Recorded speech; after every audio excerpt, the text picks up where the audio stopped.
Assalamualaikum warahmatullahi wabarakatuh. Kali ini saya akan menjelaskan tentang konsep ilmu kesehatan masyarakat. Video ini akan saya bagi dalam dua bagian. Jadi nanti kalian biar tidak terlalu lama durasi waktunya, jadi lebih enak untuk menyimak videonya. Ini adalah video bagian pertama. Saya akan menjelaskan tentang konsep ilmu kesehatan masyarakat. Nah, berbicara mengenai sejarah ilmu kesehatan masyarakat, maka tidak akan pernah terlepas dari dua tokoh ini, yaitu Asklepios dan Hygieia. Asklepios berasal dari Yunani.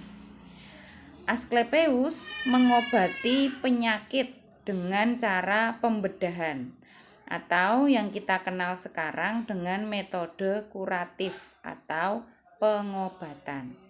Nah, sedangkan Hygieia ini adalah putri dari Asklepios.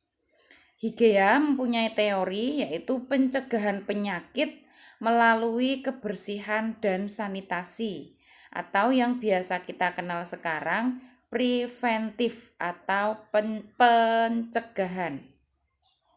Kalau kuratif tadi pengobatan, kalau preventif adalah pencegahan.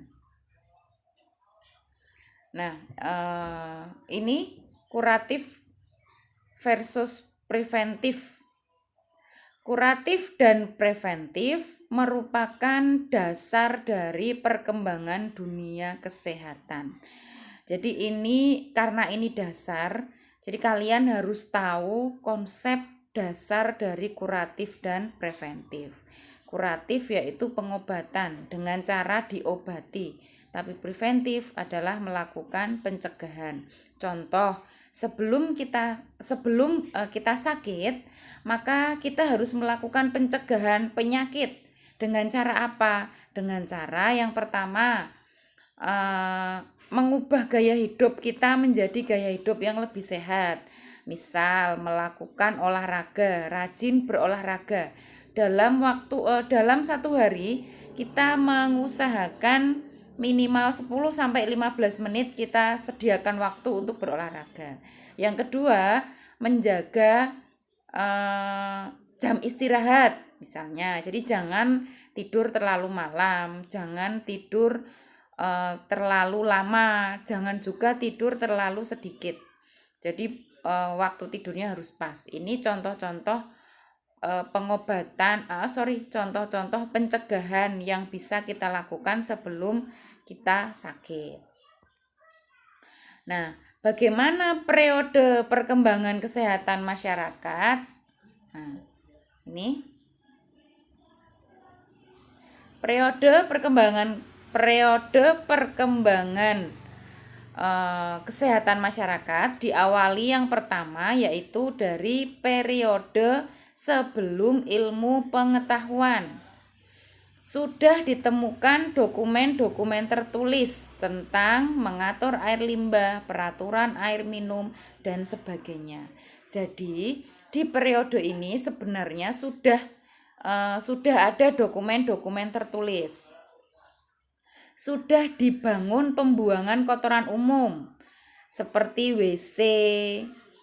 Ini alasannya bukan karena kesehatan, tapi karena tinja menimbulkan bau dan tidak enak dilihat.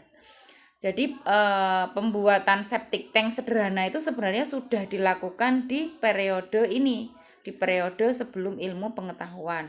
Walaupun alasannya adalah bukan karena kesehatan, tapi karena estetika dan menimbulkan bau.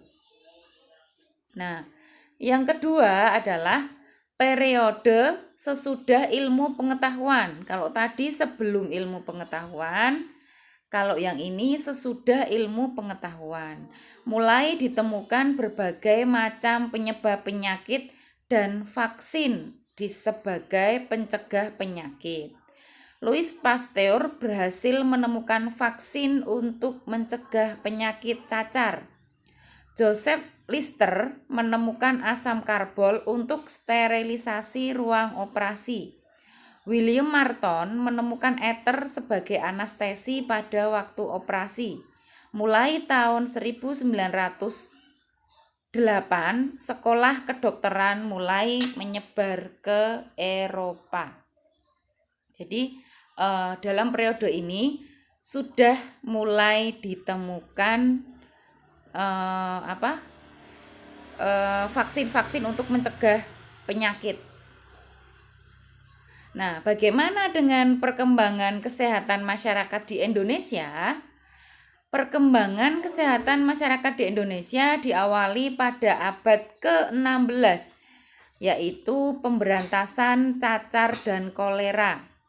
Tahun 1927 ini ditemukan wabah kolera.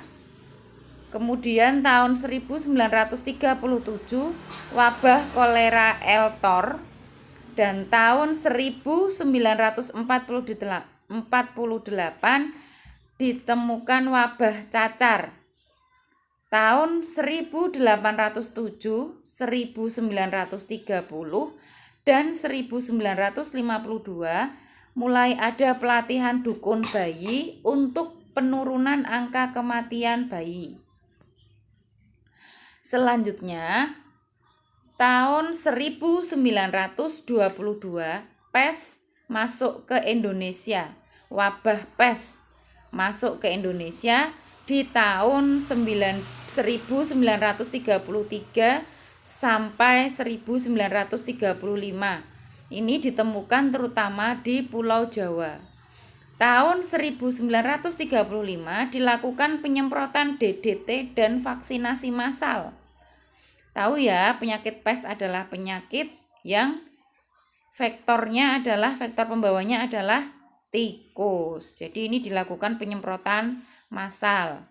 Tahun 1925 Heydrich, tingginya angka kematian dan kesakitan di Banyumas karena jeleknya sanitasi lingkungan. Jadi Heydrich ini menemukan tingginya angka kematian dan kesakitan di Banyumas karena jeleknya sanitasi lingkungan. Nah, ini karena perilaku masyarakatnya. Kemudian dilakukan penyuluhan kesehatan. Nah, ini awal mula kesehatan masyarakat masuk ke Indonesia. Jadi ini harusnya ini panahnya kebalik ya, harusnya panahnya ke sebelah kanan, menghadap ke kanan. Jadi Heydrich menemukan bahwa tingginya angka kematian dan kesakitan di Banyumas karena jeleknya sanitasi lingkungan. Kemudian ini akan mempengaruhi perilaku masyarakat. Perilaku ini kemudian dilakukan penyuluhan kesehatan. Ini harusnya panahnya ke kanan semua. Nanti saya perbaiki untuk PowerPoint-nya. Sebelum saya share, nanti saya perbaiki dulu PowerPoint-nya. Nah, ini menjadi titik awal kesehatan masyarakat di Indonesia. Nah, tahun 1851 ada sekolah dokter di Jawa yang didirikan oleh Dr. Bos dan Dr. Blecker. Nah, ini ada Stovia. Stovia ini adalah sekolah pendidikan dokter khusus pribumi. Dan tahun 1927 Stovia ini berubah menjadi sekolah kedokteran. Di tahun 1947 ini berubah menjadi Fakultas Kedokteran yang ada di Universitas Indonesia. Kemudian di tahun 1913 mendirikan sekolah kedokteran yang ada di Surabaya, namanya NIAS. Oke, definisi ilmu kesehatan masyarakat ini akan saya jelaskan di video yang part kedua.